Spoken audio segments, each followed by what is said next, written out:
ओकरा के हासिल करे खातिर हम केहू के भी इस्तेमाल कर सकीने, चाहे वो कोई हमारा अपन सगा कहना होगे। और अब तो माटी के माधो के ना छोड़ब,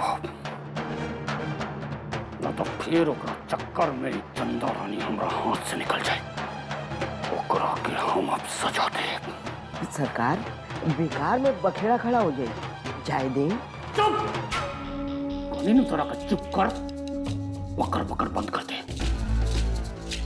अरे ओकरा के हम मारब थोड़े रे बुड़बक, ओकरा के तो हम दूसर सजा दे, जौन ओकरा भी जिंदगी भर याद रहे।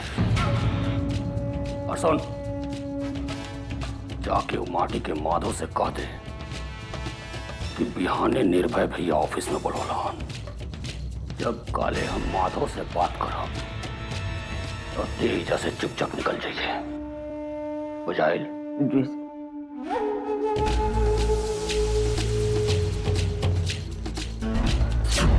हमार चिड़ैया के शिकार करे निकलल बड़ा माधव बाबू,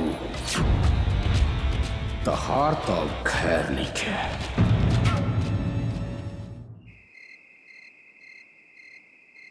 बहुत रात हो गई बा, हमरा के जल्दी सोए के पड़ी। काले बहुत काम बा। संजय के मीनाक्षी चाची के यहाँ उनकर बेटी के चौथ में जाके हमरा के सब काम करे के हुई।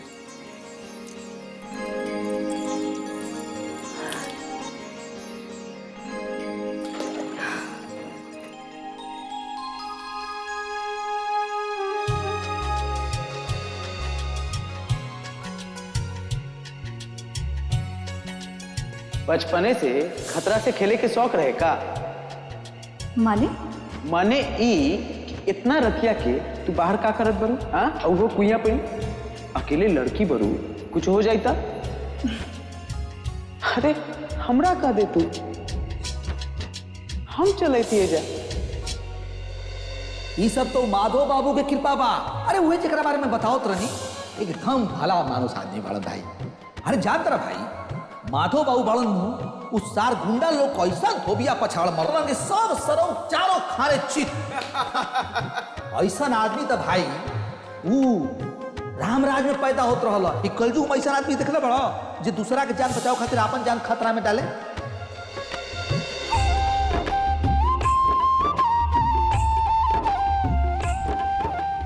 ये हमार सौभाग्य बा कि हमार जिंदगी में माधव जैसन आदमी के साथ बा।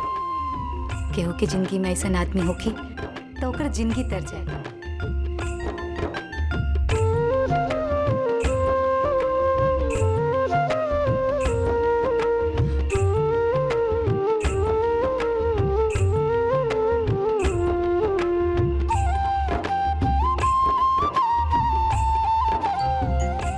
ना, हमरा के ढेर सपना ना देखे के चाहिए।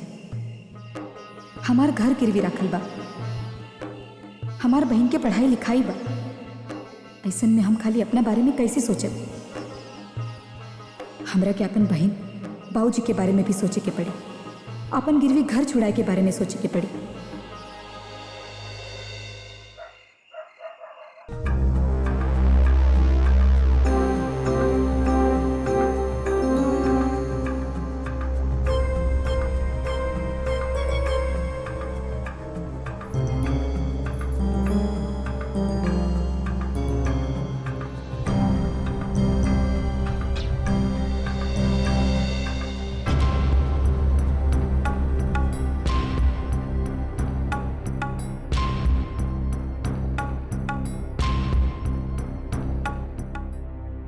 वाह,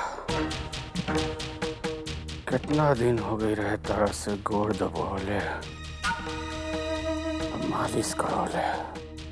बहुत आनंद आ रहा बा ऐसन मालिश से। ऐसे ही रोज हमार गोड़ दबा दिहल करा, हमरा बहुत अच्छा लग रहा बा। ये तो हमार सौभाग्य बना कि रउआ हमरा के अपन गोर छुए देने, अपन चरण में बैठे के जगह देने। हमरा खातिर यही बहुत बा।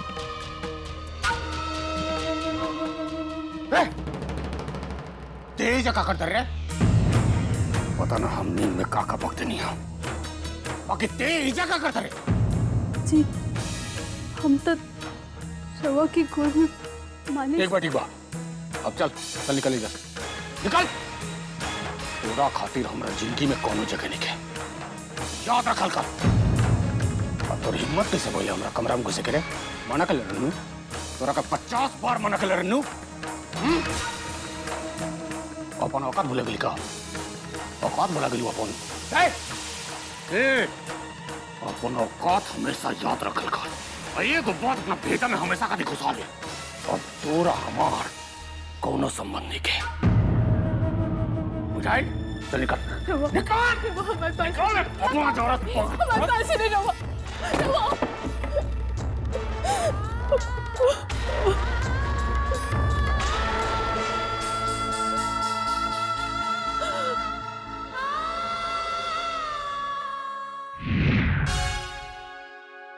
ये चोट कहाँ लागला?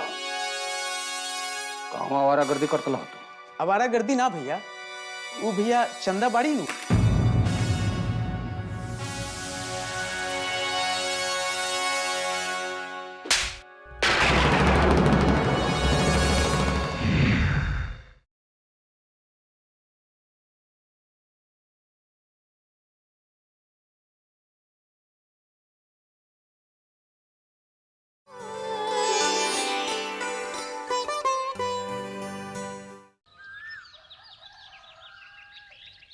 कहाँ करला माधव? तू तो जनबे करे लनू कि हमरा पास वाला गांव में माल पहुंचाए के बा, तो वही खातिर हम निकलत रही। तो हमरा पता चलल कि तू हमरा से भेंट करे के चाहत बरा। बोला भैया का भेल? अच्छा, बाकी हमरा तो लागत है कि आजकल तो हीरोगिरी के चक्कर में अपन सारा समय या ताकत लगाओ तारा।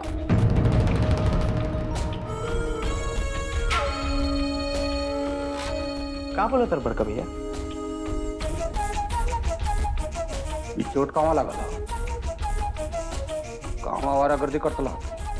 आवारागर्दी ना भैया, वो भैया चंदा बाड़ी नु। उहे भैया जो भौजी के गोद भराई खातिर तू बुलैले रह, ओकरे खातिर का भेल कि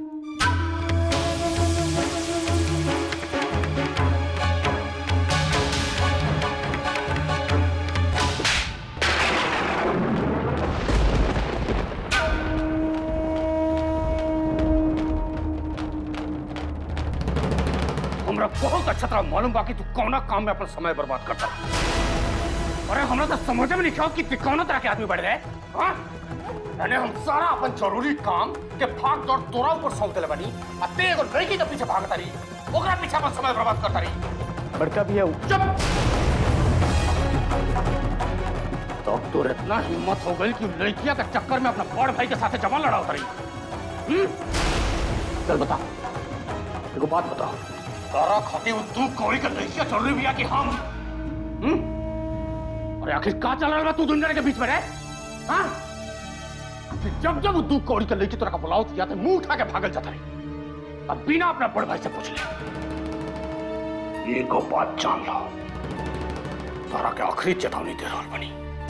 तारा मालूम नहीं है कि तारा लापरवाही के चक्कर में हमनी के काम के कितना नुकसान होता। एगो बात सुनो, अब गांठ बांध लो कि अगला बार से लड़किया के चक्कर में और तारा लापरवाही के चक्कर में अगर हमरा काम के नुकसान भइल तो हमरा से बुरा कोई ना होई।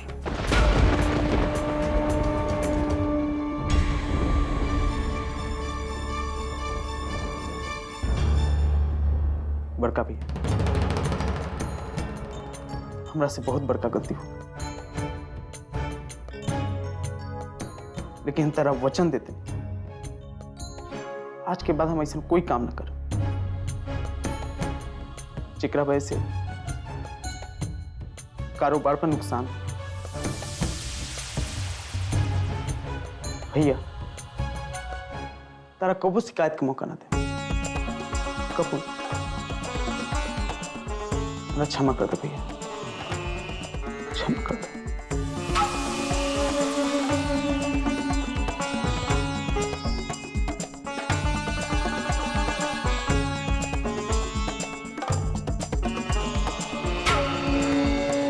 क्षमा तो हम तहरा के तब ही करब जब तू चंदा के चक्कर छोड़ देबा, काहे कि ऊ लड़की तारा ना बुझाई कि तू एकदम माटी के माधव बाड़े रे मूर्ख, एकदम माटी के माधव।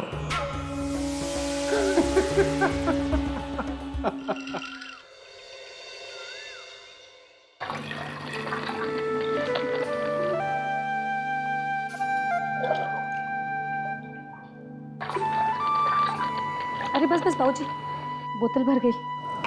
अच्छा ही बता बेटा, इतना बड़ा बोतल में पानी भर के तू मीनाक्षी बहन के घरे जाता रहनू काहे? आज तक तो तू कहीं भी पानी लेके ना गेले, फिर एजा पानी लेके गेला, का मतलब बा?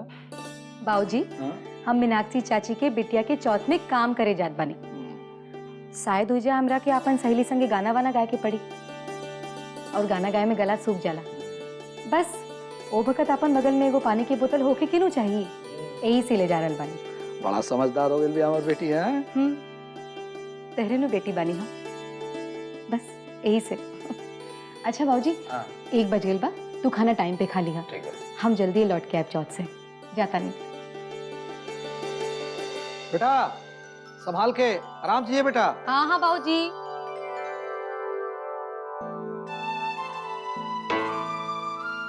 हमरा मालूम बा कि हमार बेटी बियाह करे लायक हो गई बिया, लेकिन हम का करी? गरीबी से हमार हाथ पैर बनाइल बैठे। हम ओकर बियाह खातिर सोचबो करी तो कैसे? अब कोनो राजा महाराजा थोड़े ही गरीब लड़की के हाथ मांगे ही हैं।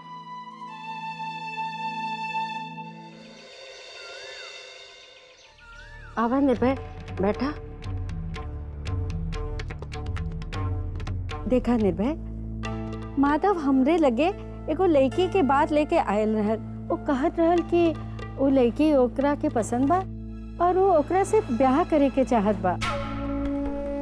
बाकी कौन लड़की है उमाई? अरे चंदा।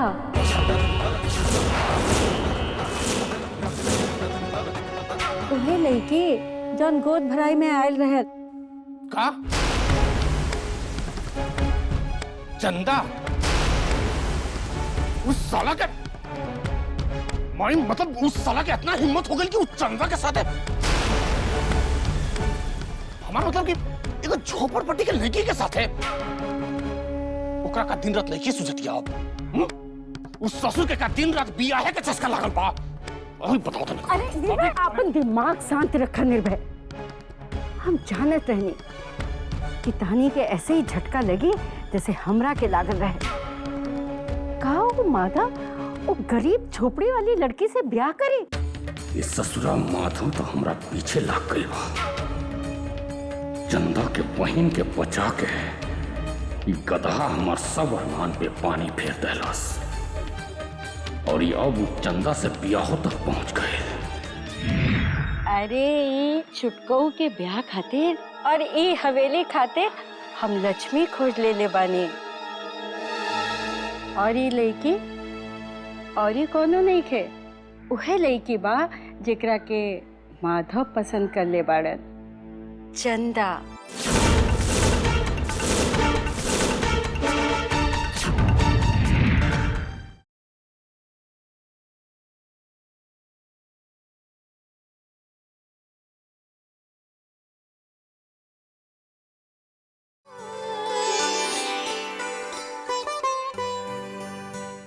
वो दू कौड़ी की लड़की माई, छी, कितना बड़का हवेली में रहे वाला माधव वो गरीब लड़की के पसंद कैले बा।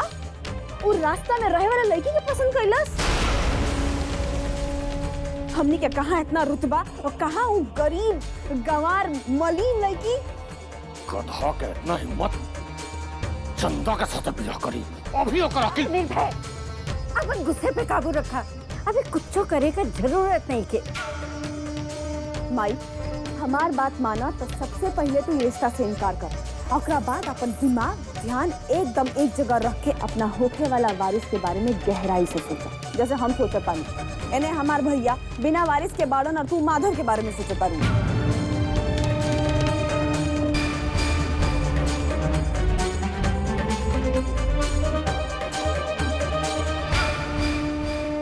देखा भाई, चंदा के बियाह माधव के साथ ना होके चाहिए। माई तू जानता रू चंदा कैसे लिखी भी है, ओकरा पर और भी बहुत लोग का नजर बा। अरे भाई चल जाइए, बाकी पहले तनी जौन काम खातिर यहाँ आइल बाड़ू वो सब कुछ समझ ले लू ना। हम ये कुल खूब समझे नहीं। माई हमरा कहे के खाली मतलब बा कि हमरा ये हवेली के वारिस चाहिए बस। तू तो जानते बाड़ू कि हमनी खातिर वारिस कितना जरूरी बा, ना तो हमनी को बर्बाद हो जाए। अच्छा वही समय हम बस इतना कहे चाहते नहीं कि तू खाली वारिस पर ध्यान लगाओ। देखा निर्भय, ये दुनिया में तोरा से बढ़ हमरा केहू नहीं के। ऐसे हम तोरा के वचन देत बानी कि हम तोरा खुशी के पूरा ख्याल रखब। पहले एक कोई झंझट से छुटकारा के हम रास्ता ढूंढत बानी, कि एगो वचन तोरा के भी देवे के पड़ी कि तू मादा से ओकर ब्याह के संबंध में कुछ न कहबा। बाकी हम इस समस्या के अपन तरीका से सुलझाई। ठीक बा माई, अब तू जैसन कहबू हम वैसा न करब। काहे कि तू अच्छी तरह जानता रू कि दुनिया में हम तारा से ज्यादा भरोसा कहीं ऊपर ना करेनी, अपने आप पर भी ना। हमरा ऐसा कोनो रास्ता निकाले के होगी कि माधव के बातों रह जाए और निर्भय के गुस्सों शांत हो जाए। एक पंथ दुई काज करे के होई।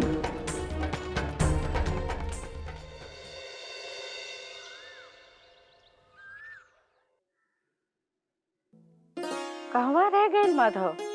आवते हुई बहन बाजार गइल बा कुछ सामान ले आवे खातिर।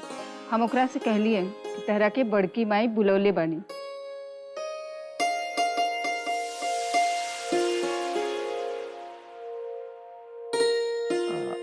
बड़की माई रोब लेनी है का? अरे का भाई रोवा लोग इतना चुप का है बनी?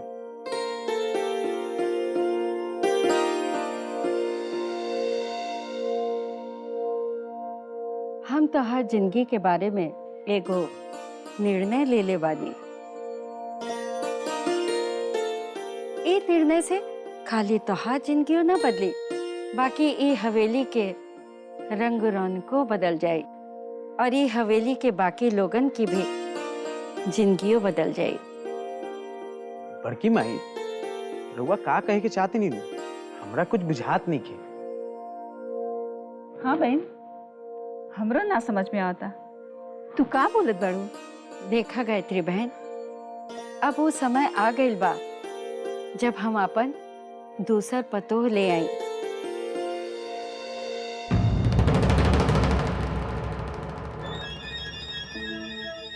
अरे ई छुटकऊ के ब्याह खातिर और ई हवेली खातिर हम लक्ष्मी खोज ले बानी। और ई लड़की और ई कोनो नहीं खे, उहे लड़की बा जेकरा के माधव पसंद कर ले बाड़न, चंदा।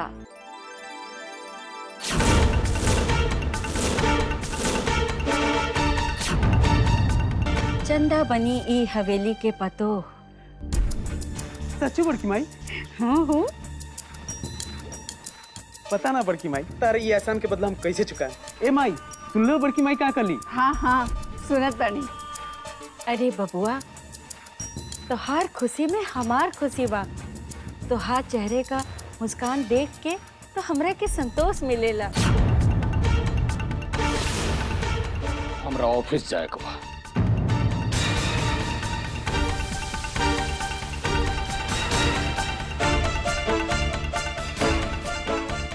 हम खुदे जाए के चंदा और ही ओकरे बाऊ से बात करब और ओकर हाथ तोरे खातिर मांगब।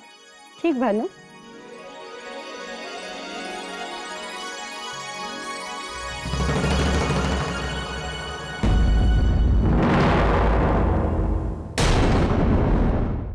जब केहू से तार बियाह होला तो ओकरा का कहल जाला? पति। अच्छा, पति के भाई के का कहल जाला? देवर। और देवर के मेहरारू के का कहल जाला? देवर के मेहरारू के कहल जाला देवरानी। बिल्कुल ठीक कहा तरू। ये हवेली में उतार देवरानी आवतिया। माने तहार बिया? हाँ भौजी हाँ, बड़की माई निर्णय ले लिया कि हमार बियाह चंदा से करिए।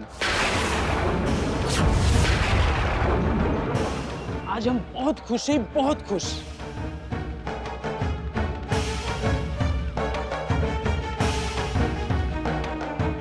चंदा